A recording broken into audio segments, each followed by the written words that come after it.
বর্তনীতে এ এবং বি বিন্দুর মধ্যে তুল্যরোধ নির্ণয় করো। তো আমাদের এ বিন্দু রয়েছে এখানে, বি রয়েছে এই যে এখানে। তো এই বর্তনীটির এই যে শেষ দুটি যে রোধ রয়েছে, এই দুটি রোধের কোনো কাজ নেই। কারণ কেন? যে এর সাথে কেউ যুক্তই নেই। ওকে, তাই এই দুজনের কোনো কাজ নেই। এবারে যদি এখানে এই বি ড্যাশ এবং এ ড্যাশের তুল্যরোধ নির্ণয় করতে দিত, তাহলে আমরা কিন্তু এখানে এ এবং বি ক্যান্সেল করে দিতাম, কিন্তু এখানে সেটি দেয়নি। এখানে আমাদের এ আর বি এর মান চেয়েছে, তাই আমরা এখানে এই বি ড্যাশ এবং এ ড্যাশকে ক্যান্সেল করে দিলাম, এদের কোনো কাজ নেই। তাহলে যদি ক্যান্সেল করে দেওয়া হয়, ওদের গঠনটা কীরকম হবে সেটা একটু চিত্র আকারে চিহ্নিত করছি।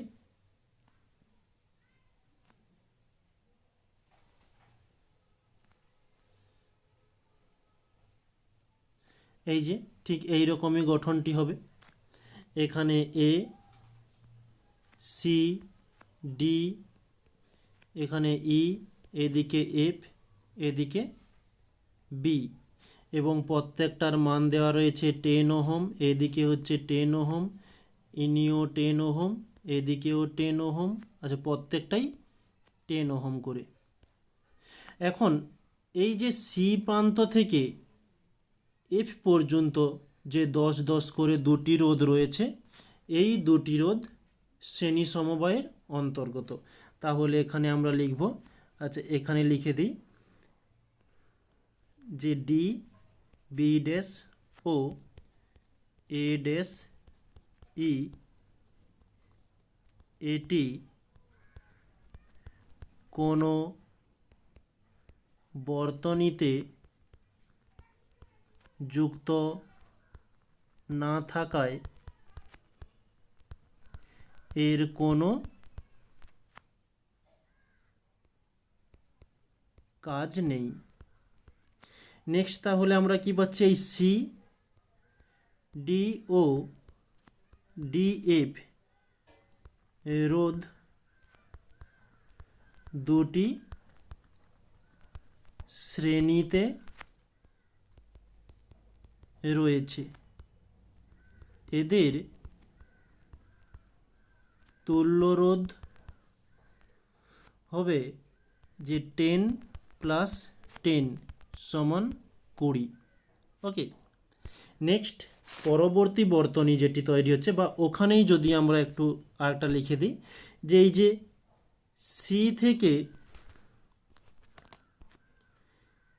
থেকে ডি এফ পর্যন্ত হয়ে গিয়েছে। এই সি থেকে ই এবং এফ এটাও শ্রেণী বর্তনীতেই যুক্ত। ওকে, তো এটার জন্য আমরা ক্যালকুলেশনটা দেখে নিই।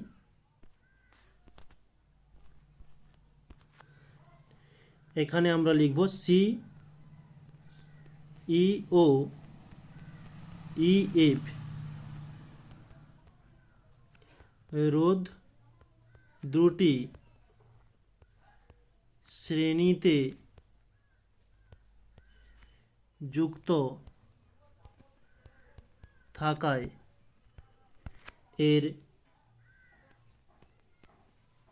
তুল্যরোধ হবে 10 + 10 = 20। তাহলে আমরা এখানে যে বর্তনীটি পাব, যে এ,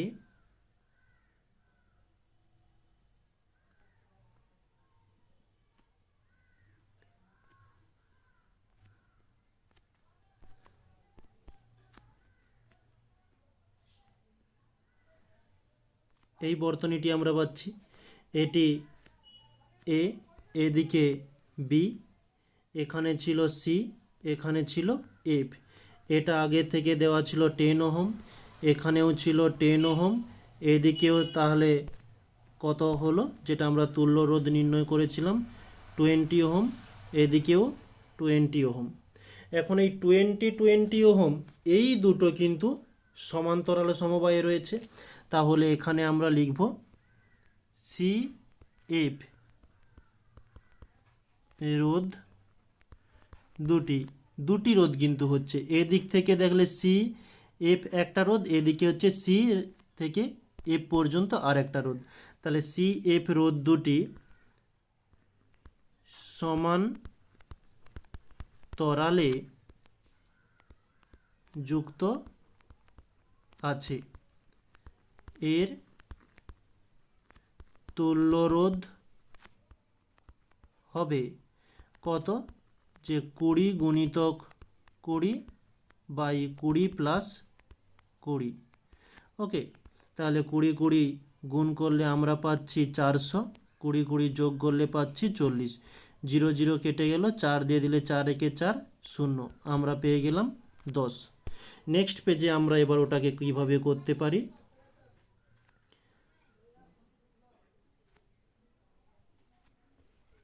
এটি হচ্ছে এ, এদিকে হচ্ছে বি। ওকে, তাহলে এটা ছিল 10 ওহম, এদিকে ছিল 10 ওহম। আচ্ছা, এই প্রান্তটার নাম ছিল সি, এই প্রান্তটার নাম ছিল এফ। এদের দুজনের রোধ দুটি সমান্তরালে যুক্ত থাকায় এটার তুল্য রোধ হয়েছে 10 ওহম। এখন এটি আমরা কি দেখতে পাচ্ছি, যে এসি, সিএফ ও এফবি রোধ তিনটি শ্রেণীতে যুক্ত আছে, এদের তুল্যরোধ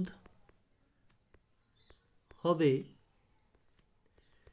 10 প্লাস 10 প্লাস 10, তাহলে আমরা পাচ্ছি 30 ওহম। এটি হচ্ছে আমাদের অ্যান্সার। নেক্সট